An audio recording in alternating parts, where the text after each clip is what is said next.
할렐루야. 주님 찬양합니다. 오늘 주신 하나님의 말씀 사무엘하 12장입니다. 24절로 마지막 31절 말씀. 여디디야 여호와께서 사랑하시다라는 제목으로 함께 말씀을 나누겠습니다. 자, 지난 시간에 다윗 왕과 바세바 사이에서 아이가 있었는데 그 아이가 죽죠. 올바른 관계가 아닌 부정한 관계로 임신이 되어 출산이 되어서 나온 아이이기 때문에 하나님이 그 아이를 거두셨어요. 자, 그리고 하나님께서 이제 이 다윗과 바세바를 통해서 이제 또 다른 아들을 하나님이 선물로 주십니다.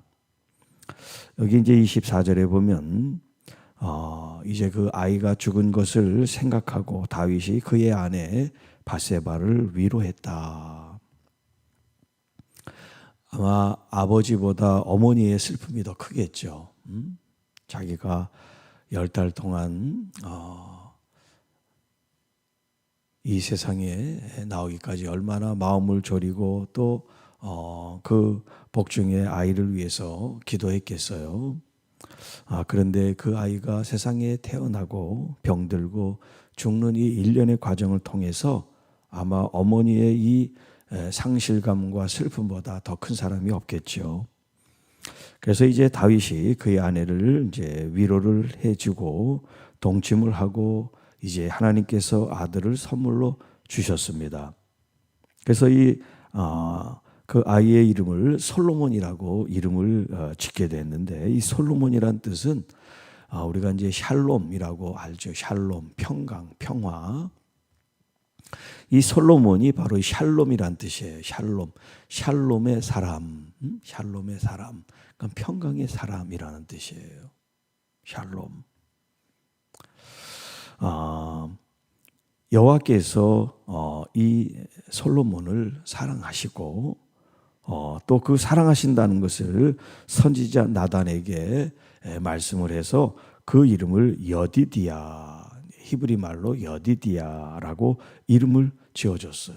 이 여디디야라고 하는 이름이 여호와께서 사랑하셨기 때문이다 그랬는데, 여호와의 사랑을 입은 자 이런 뜻이에요. 여호와의 사랑을 입은 자.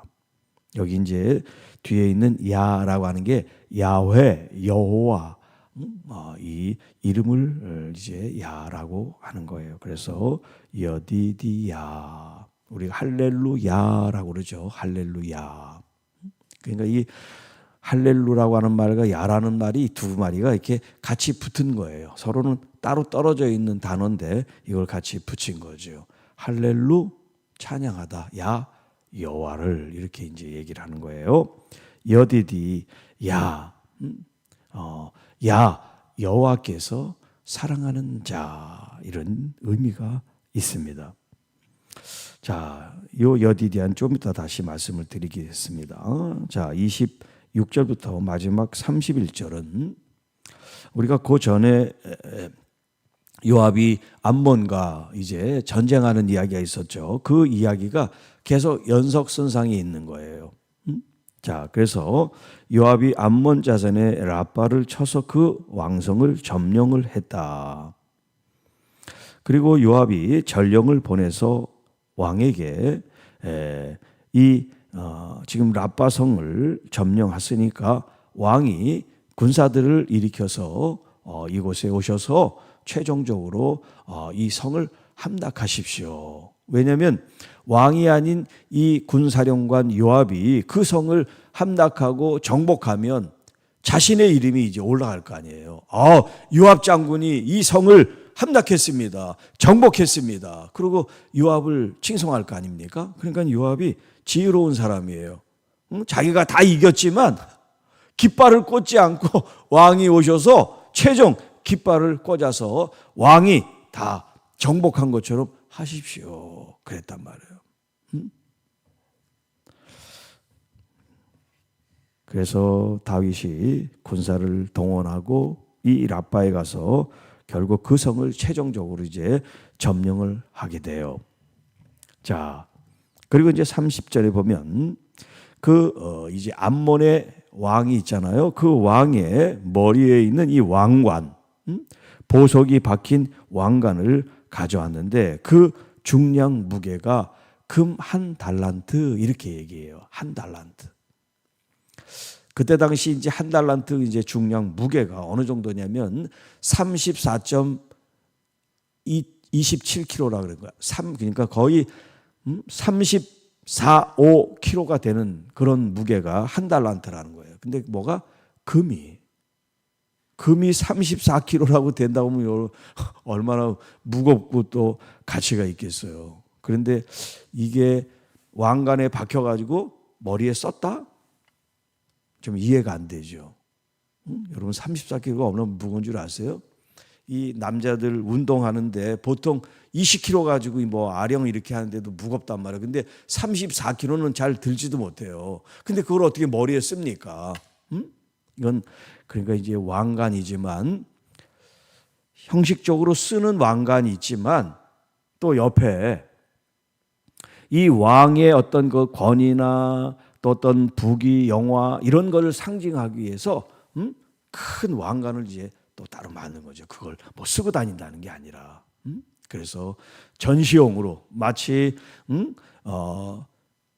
자신의 어떤 그런 부를 나타낼 때 우리가 제일 좋은 차를 막 타고 사람들한테 과시하는 거 있잖아요. 그런 것처럼 이 왕도 그런 걸 이제 이런 표현을 하는 거죠.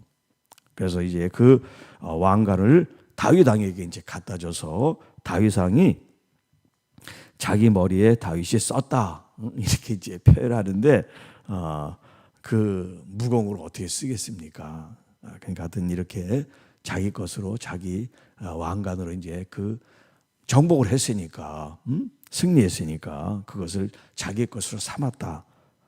그리고 이제 그 성들을 다 이제 점령한 이후에 그 백성들이 있을 거 아니에요. 암몬 백성들. 그 암몬 사람들을 마치 노예와 종처럼 그들의 노동력을 사용해 가지고 뭐 톱질. 왜 톱질을 하겠어요? 나무를 켤 때, 목재를 할 때 목수가 필요하죠. 그러니까 이런 사람들을 톱질을 하고 썰애질을 하고 또 철도끼, 철제 같은 것을 이제 대장장이처럼 뭘 병기구를 만든다든가 농기구를 만든다든가 할 때 쓰는 이런 용도로 또 집을 질 때 벽돌을 만들고 하는 이런 여러 가지 노동력을 이 암몬 사람들을 통해서 이제 활용을 했다는 얘기가 나와요. 그리고 다윗과 모든 백성, 이스라엘 백성 얘기가 되겠죠. 군사들로 동원된 백성들이 예루살렘으로 다시 돌아가게 됐다라는 이야기예요. 자, 좀 전에 말씀드린 이 다윗 왕과 바세바 사이에서 있었던 첫 번째 아이는 죽게 됐어요. 그리고 두 번째 아이가 바로 이제 솔로몬인데 하나님께서 그를 사랑하사 그의 이름을 이렇게 주셨어요. 여디디야라고 하는 이름을 주셨어요. 여디디야. 여호와 하나님의 사랑을 입은 자. 그런데 예수님께서 이제 공생애를 시작하시면서 그 요단강에서 침례, 밥티즘을 받으실 때 하늘에서 음성이 들렸다 그랬죠. 이는 내 사랑하는 자다. 내가 기뻐하는 자다. 그게 바로 이 히브리 말로 얘기하면 여디디야다라는 얘기예요. 여디디야. 예수님은 하나님의 아들로서 이 땅에 오셨는데 이 솔로몬이 이 평화의 사람이라고 하는 이 솔로몬이 바로 예수님의 한 그림자요 예표라는 거예요. 물론 솔로몬이 잘못하는 일도 있고 그런 죄도 범하지만 그게 아니라 솔로몬의 어떤 그 하나님의 사랑을 받는 자로서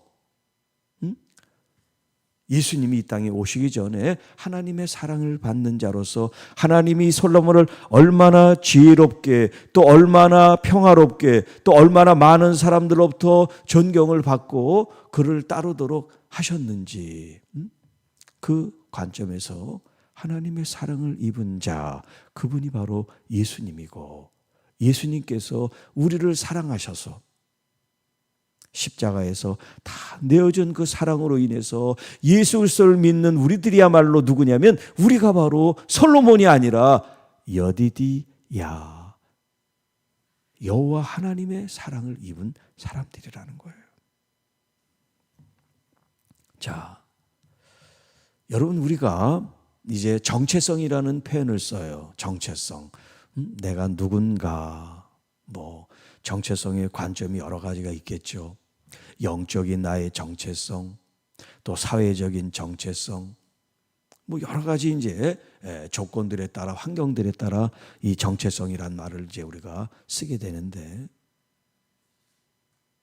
이 영적인 하나님과의 우리의 관계 속에 나의 정체성, 이 정체성을 우리가 잘 깨달아 안다는 거 굉장히 중요한 거예요.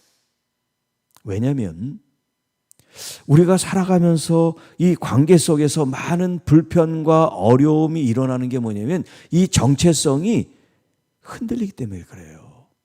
정체성이 흔들리기 때문에. 정체성이 확립이 되지 않아서 많은 문제들이 야기되고 있어요. 그 중에 하나가 우리 이제 갈등 중에 가장 큰 요소가 뭐냐면 부부간에도 마찬가지고 어떤 관계도 마찬가지고 그게 뭐냐면 애정 결핍이라는 말을 해요. 심리학적으로 애정 결핍. 조금 이제 이런 심리학적인 얘기를 하자면 우리 아이들이 이제 출생을 하죠. 출생을 해서 이제 자라나는 이 연령에 따라 그 기간을 이제 특정화시켜요. 그래서 가장 어릴 때를 구강기 그래. 구강기. 구강기란 무엇은 입구자. 이 아이는 입으로 말을 하고 입으로 빨고 그러잖아요. 그래서 그때를 구강기라 그래요. 그러니까 아이는 어머니 젖을 먹으면서 자라게 돼 있어요. 그러니까 단순히 어머니 젖을 먹는 게 아니라 어머니 젖을 먹을 때 이 어머니의 품속에 아주 안락하고 편안하게 어머니의 품속에서 편안하게 이 젖을 먹잖아요. 그러면서 어머니는 그 마음으로 말로 아이를 이렇게 얼르고 달래고 이뻐하고 막 그러지 않습니까? 이게 정서적으로 이 아이가 사랑을 느끼는 거예요. 사랑을 먹는 거예요. 단순히 젖을 먹는 게 아니라 젖을 먹는 거야. 이 아이가 어머니의 사랑을. 여기서 정서적인 어떤 이런 안정감과 나는 엄마의 사랑을 받는구나. 이런 편안함이 아이들의 정서 속에 이게 이제 심어지는 거죠. 그 기간 동안. 그래서 이런 사랑의 어떤 목마름이 없는 거예요. 왜? 충분히 사랑을 받았으니까. 그런데 엄마가 막 그냥 바빠. 먹는 그거 하나 입에다 물려주고 자기는 컴퓨터하고 게임하고 막 이래봐. 그러면 그 아이는 먹는 건 공급이 됐는지 모르지만 사랑이 공급이 안 된 거예요. 정서적으로 불안해요. 애정 결핍이 현상이 생겨. 그러면 생존 본능에 의해서 이 아이는 모든 것을 자기가 뭔가 쟁취하고 성취하지 않으면 밥을 못 먹어. 이런 어떤 경쟁의식과 뭔가 여러 가지 정서적인 불안이 이 아이의 성장 과정에 있게 돼요. 그러면 만약에 그런 사람이 부인을 얻어서 산다고 생각해 보세요. 여러 가지 결핍이 많아. 정서적으로 불안해. 그러면 부인과 같이 살면서 건강한 행복한 가정을 이룰 것 같아요? 그러지 않는단 말이에요. 여자든 남자든. 그러니까 여러분, 이 아이가 뱃속에 있을 때와 이 태어나서 적어도 3년, 3살 버릇이 80까지 간다는 이 말이 그냥 하는 말이 아니에요. 이게 다 심리적으로 데이터로 분석돼서 결론이 된 거예요. 그러니까 아이들은 이미 어릴 때, 3살 그 어릴 때 이미 인격 형성이 70-80% 형성이 된다는 거예요. 그러니까 그 뒤에 애들을 가르치고 해봐야 소용이 없어. 그때 잘 이 아이들을 돌봐야 돼. 그런데 그냥 낳기만 하고 그냥 누구한테 맡기고 그냥 이렇게. 그러니까 다 헛짓을 하는 거예요. 헛짓을. 좀 제가 강하게 얘기를 하는데 그렇게 얘기를 해도 돼요. 왜냐하면 아이를 낳아서 3년 동안은 자기 부모가, 어머니가 키워야 돼. 무조건. 어떤 상황이라도 하여튼 아이들은 자기가 키워야 돼요. 무슨 뭐 생활을 어떻게 하든지 간에 그건 남편이 벌어오라 그러고. 그렇게 최선을 다해서 아이를 자기가 양육해야 돼요. 네. 지금 이 영상을 좀 모든 우리 젊은이들이 좀 봤으면 좋겠어요. 너무 이 자녀들 교육하는데 좋은 기관에다만 다 맡기면 최고로 잘 되는 것처럼 생각하는데 천만의 말씀이에요. 낳고 3살 딸까지는 어머니의 정서, 사랑, 애정이 필요해요. 그래서 아이는 못 알아듣지만 말하고 생각하는 게 교감이 되는 거예요. 교감이. 근데 이걸 몰라. 자, 영적으로 이렇게 육신적으로도 아이와의 어머니의 서로 대화는 안 되지만 정서와 마음이 교류가 되는데, 영적으로 우리는 다 영적인 사람인데, 영적인 정체성을 가지고 있는데 내 자신이 하나님이 누군지도 몰라. 하나님의 사랑을 받고 있는지도 몰라. 하나님이 나와 함께 계신지도 몰라. 그러면서 만약에 우리가 신앙생활을 한다면 그게 무슨 신앙생활이라고 할 수가 있겠어요. 종교활동이지, 종교활동. 취미처럼.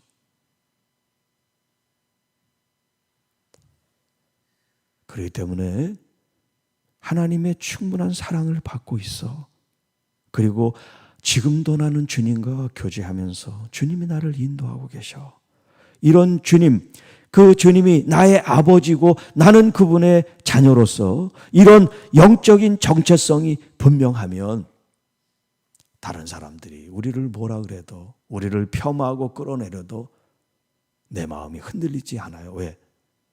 그 사람들이 나를 얘기하는 게 진짜도 아니고, 그 사람이 그렇게 얘기한다고 내가 그렇게 되는 것도 아니고, 나는 내 아버지와 나와의 관계가, 하나님이 나를 죄가 있든 죄가 없든 나를 주 예수 그리스도 안에서 사랑하시고 인정하시고 의롭다고 칭해 주셨으니까 그걸 믿고 인정하고 받아들이고, 이제 죄인처럼 사는 것이 아니라 의인으로서, 아버지의 자녀로서. 두 번째 아들 탕자가 아버지께 다시 돌아왔을 때 그가 뭐라 그럽니까?